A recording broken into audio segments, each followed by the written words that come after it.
compromisos nacionales urgentes y nosotros primero pondremos los compromisos nacionales a los compromisos internacionales.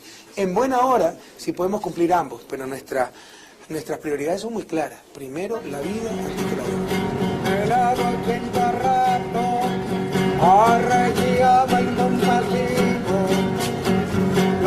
Bom, auditoria, o que é uma auditoria? A auditoria é você fazer uma perícia, fazer uma investigação para entender o processo que fez com que determinada coisa, no caso a dívida, esteja no patamar atual. Então, saber se o que foi emprestado de fato foi realmente emprestado, se esse dinheiro chegou aos cofres públicos, se os juros foram calculados de forma correta, enfim, fazer uma auditoria da dívida significa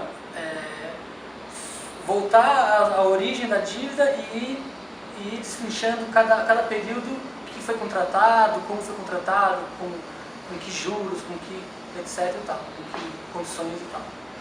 Muito se fala em corrupção e no enorme desvio de recursos públicos que ela causa.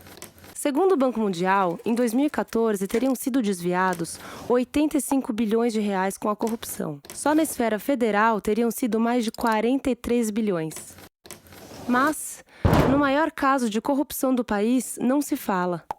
Esse monumental caso de corrupção é a dívida pública. Bom, a dívida pública federal, hoje em dia, os serviços da dívida, ou seja, tudo que o governo federal gasta, paga todo ano para os serviços da dívida, corresponde a quase metade do orçamento federal. Esse ano a previsão orçamentária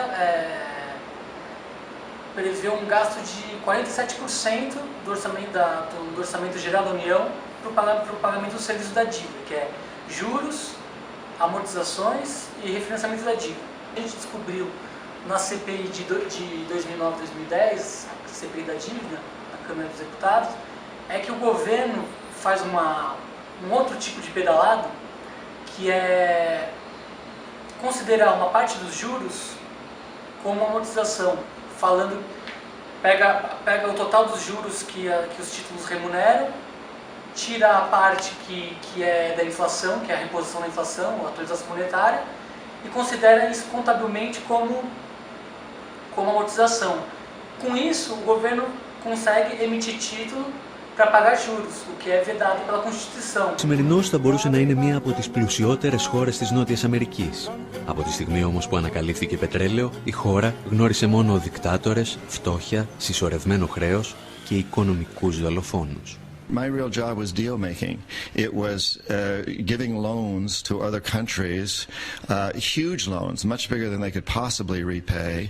And one of the conditions of the loan, let's say $1 billion loan to a country like Indonesia or Ecuador, and this country would then have to give 90% of that loan back to a U.S. company or U.S. companies to build the infrastructure, a Halliburton or a Bechtel. These were big ones. And those companies would then go in and build an electrical system or ports or highways, and these would basically serve just a few of the very wealthiest families in those countries. The poor people in those countries would be stuck ultimately with this amazing debt that they couldn't possibly repay. Bom, o Equador é um exemplo de país que fez uma auditoria cidadã da dívida, porque realmente teve participação dos movimentos sociais, de pensadores, de ativistas, da sociedade civil como um todo. No Equador eles conseguiram reduzir 70% a dívida externa baseada em títulos e puderam assim triplicar os investimentos sociais, principalmente educação e saúde, e também em infraestrutura, construindo muita estrada, construindo portos, etc. E é um país que está crescendo enormemente, tem um salário mínimo muito maior do que a média da América Latina. O Rafael Correa foi muito inteligente e fez uma proposta. Ele achou que não pagar nada para o sistema financeiro ia causar uns problemas graves para ele. Então ele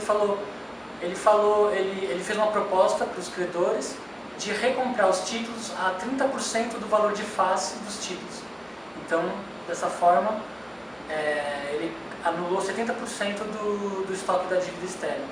E essa recompra foi aceita por 95% dos credores. E os outros 5% dos credores nunca reclamaram essa dívida. Então, o Equador é um país que realmente tem um divisor de águas antes da auditoria e depois da auditoria da dívida.